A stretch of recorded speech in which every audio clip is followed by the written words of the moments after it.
to finish, to show the good performance end of the fight, And you dropped him with that head kick in the second. Did you think you were going to be able to get him out of there in that moment? I just told in some media, he happy I don't have big leg, I just catch him with my fingers, and it's a good shot, After that, I try to land it some punch, go crazy, don't control my emotion, and almost finish him. How do you feel physically after the fight? Round, Ian was saying something to you, kind of trying to give you a hug, touching you on the head. Beginning of the 5th round, he high-fived you. Dana White said he hates that. He wished you guys would just... Bro, honestly, I don't understand, man. This is the fight. This is not something we have to, hug each other every round, We're going to war to broke the face, to broke the eye, That's why I respect all my opponents. But Ian, I don't know, he respect too much. What did he say to you after the fight? Because it looked like he came in. He just said, I fight today with the greatest fighter. Yeah, I respect him, he's a good guy, very kind, But this is the war, look my face. I just come to beat everybody.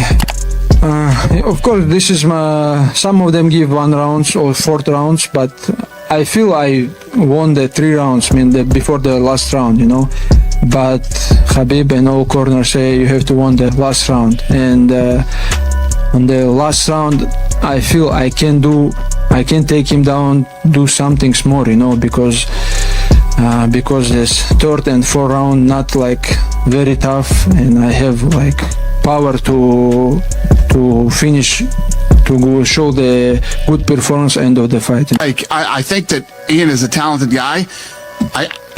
If he had even an ounce of killer instinct in that 5th round, he had been beating him to the body. Islam's whole, I think, right side was beat up. His face was beat up. You don't come out and hug and shake hands in the fight. That shit drives me fucking crazy. When there's so much at stake, and there's also, a lot of mental, gamesmanship, whatever you want to call it in this game. You come out in that 5th round with a flying knee or something crazy, and you try to finish the fight.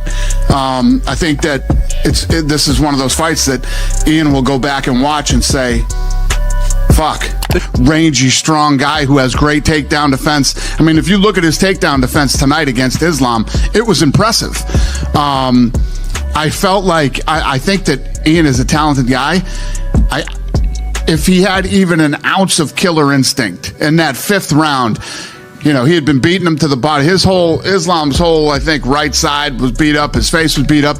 You don't come out and hug and shake hands in the fight. That shit drives me fucking crazy. When there's so much at stake, and there's also, a lot of mental,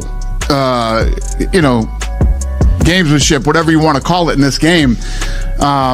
You come out in that 5th round with a flying knee or something crazy, and you try to finish the fight.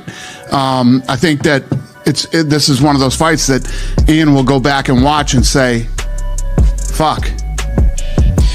I felt like tonight was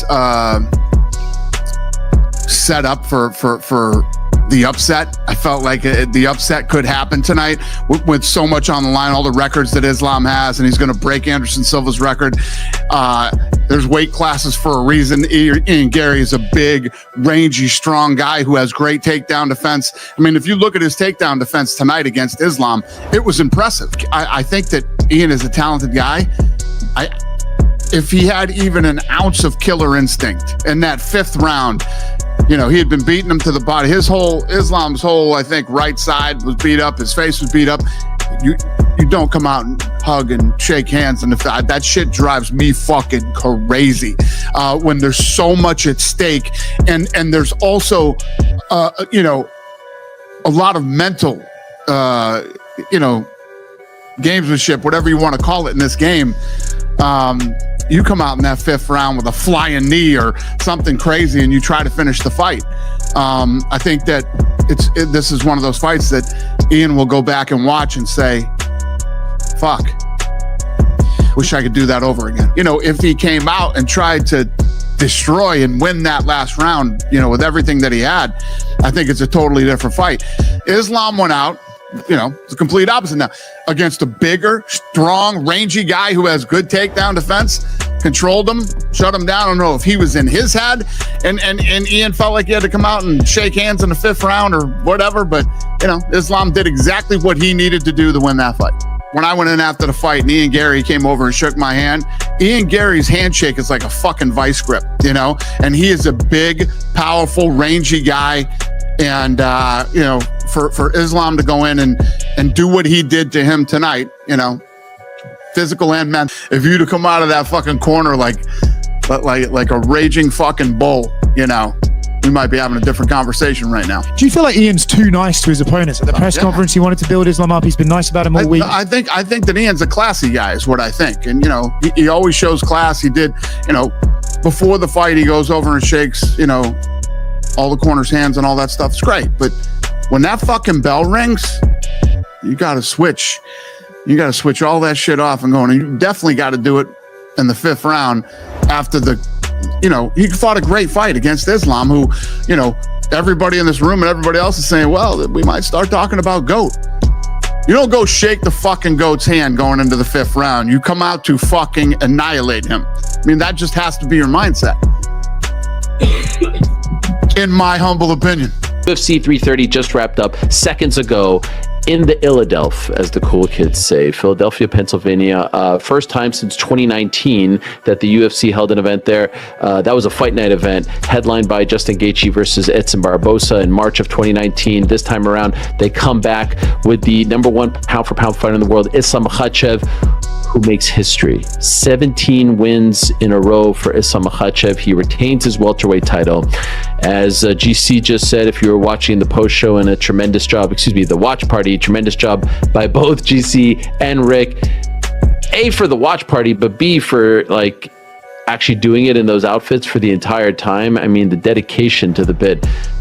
Primo, 5th fighter to defend a title in 2 different weight classes. Perhaps most importantly, in my opinion, 17th win in a row, breaking Anderson Silva's record, which was 16 wins in a row. He did not break any title defense records or anything. The highly anticipated clash between Ian Machado Garry and Islam Makhachev is now complete, giving us the opportunity to examine how the experts' predictions played out. Before the fight, analysts were divided over one central question: could Garry's height, reach, movement, and sharp striking keep Islam away long enough to win rounds? Or would Makhachev's pressure, wrestling, and grappling eventually overwhelm him? Tim Welch focused on Garry's major physical advantages. Standing at 6 feet 3 inches and potentially weighing close to 195 pounds on fight night, Garry was expected to be significantly larger than Makhachev. Welch praised Garry's ability to fight at range with long punches, kicks, and constant movement. However, he still favored Islam because of the champion's experience, composure, and complete skill set. Welch's biggest concern was what would happen once the fight reached the ground. He expected Makhachev to apply patient pressure before eventually securing a single leg or high crotch takedown. That prediction proved accurate. Alexander Volkanovski, who had previously faced Makhachev, offered another important warning. He said Garry could not afford to accept the bottom position because Islam's pressure and control would make it extremely difficult to escape. Volkanovski expected Garry to have moments with his striking, range, and cage work, but he also believed Makhachev would eventually find the takedowns and use them to win rounds. Once again, that is largely how the fight unfolded. Garry showed his quality on the feet. His length and movement allowed him to land clean strikes, and he was able to create moments where Islam had to respect his attacks. But every time Makhachev closed the distance, the fight moved closer to the champion's preferred territory. Demetrius Johnson favored Makhachev because of his experience against elite competition and his exceptional fight IQ. Johnson believed Islam had the ability to read the fight, recognize what was available, and control the pace. His advice for Garry was simple: stay at range, use the jab, and avoid giving Makhachev easy opportunities to enter the clinch. Garry followed that plan successfully in certain moments, but maintaining that distance for 5 rounds proved extremely difficult. Michael Bisping identified the fence as one of the biggest danger zones for Garry. Once Islam got him near the cage, Bisping believed Makhachev's takedowns would become much harder to stop. Bisping also praised Islam's top control, ground and pound, and submission ability. He predicted that Garry could struggle to get back to his feet after being taken down. His prediction of a submission did not come true, but the larger point was correct. Islam controlled Gary on the ground and prevented him from consistently returning to the feet. Henry Cejudo expected the fight to last longer than many people anticipated. He believed Gary's movement and striking could create enough pressure to force Islam to search for takedowns early. That prediction also came true. Gary survived the full 5 rounds and made Islam work for the victory, but Makhachev's wrestling control allowed him to win the majority of the important exchanges. Teddy Atlas focused on Gary's height, reach, athleticism, and ability to control distance. Atlas believed Gary's jab, straight right, and long kicks could keep Islam at bay and give him a realistic chance to win. Gary did have success with those weapons. However, the problem was not whether he could strike effectively. The problem was whether he could prevent Makhachev from changing the type of fight. The answer was no. Makhachev repeatedly closed the distance, secured 7 takedowns, and accumulated more than 12 minutes of control time. Gary landed more significant strikes overall, but Islam's wrestling allowed him to dictate where the fight took place. In the end, Islam Makhachev defeated Ian Machado Gary by unanimous decision, winning 49-46, 49-46, and 48-47. He retained the welterweight championship and extended his UFC winning streak to 17 fights, breaking Anderson Silva's previous record. The experts were therefore mostly correct. Gary's striking, length, and movement created genuine problems, exactly as Teddy Atlas and Henry Cejudo predicted. But Tim Welch, Volkanovski, Demetrius Johnson, and Michael Bisping correctly identified the decisive issue. Once Islam connected his wrestling to the fence and the ground, Gary's physical advantages became far less effective. Gary won moments at range. Makhachev won the positions that decided the fight, and that difference was enough for Islam to remain the welterweight champion. In the end, the fight between Ian Machado Gary and Islam Makhachev unfolded almost exactly as many experts predicted. Gary's height, reach, movement, and sharp striking gave Islam problems whenever the fight remained at distance. He landed clean shots and showed that his striking could compete with one of the best fighters in the world. But Makhachev had the more reliable path to victory. Once Islam closed the distance, he used the clinch, the fence, and his world-class wrestling to change the entire fight. He secured 7 takedowns and controlled Gary for more than 12 minutes. Gary may have landed more significant strikes, but Islam controlled the positions that mattered most. This was the exact danger Tim Welch, Alexander Volkanovski, Demetrius Johnson, and Michael Bisping had discussed before the fight. Gary could create opportunities on the feet, but surviving underneath Makhachev's pressure was a completely different challenge. Bisping predicted a submission, and that finish never came. Gary showed tremendous toughness and made it through all 5 rounds. But the absence of a submission does not mean Islam's grappling was ineffective. His control was the reason Gary could not build enough momentum with his striking. Henry Cejudo was also correct to expect a competitive fight that would last longer than many people anticipated. Gary had moments, but Makhachev's experience and fight IQ allowed him to adjust whenever the challenger began finding success. Teddy Atlas correctly identified Gary's physical advantages, but those advantages were only effective when Gary had space. The moment Islam reached the clinch or completed the takedown, the height and reach difference became far less important. Islam Makhachev ultimately won by unanimous decision, 49-46, 49-46, and 48-47. He retained the UFC welterweight championship and extended his winning streak to 17 consecutive victories. The final lesson from this fight is simple. Gary could win exchanges, but Makhachev could control entire phases of the fight. Gary proved that his striking and movement are dangerous at the highest level, but Islam proved that his wrestling pressure, composure, and ability to dictate position remain among the most reliable weapons in mixed martial arts. The experts were not wrong about Gary's potential. They were simply right about Islam's ability to take that potential away. When the fight stayed standing, Gary looked dangerous. When Islam put his hands on him, the champion took control. And after 25 demanding minutes, Islam Makhachev remained the UFC welterweight champion. What did you think of the fight? Did Islam Makhachev prove once again that his wrestling and fight IQ are nearly impossible to overcome? Or do you believe Ian Machado Gary showed enough striking ability to make this matchup closer than the scorecards suggested? Share your opinion in the comments. If you enjoyed this breakdown, like the video, subscribe to the channel, and turn on notifications so you don't miss our next UFC analysis. Thanks for watching, and we'll see you in the next one.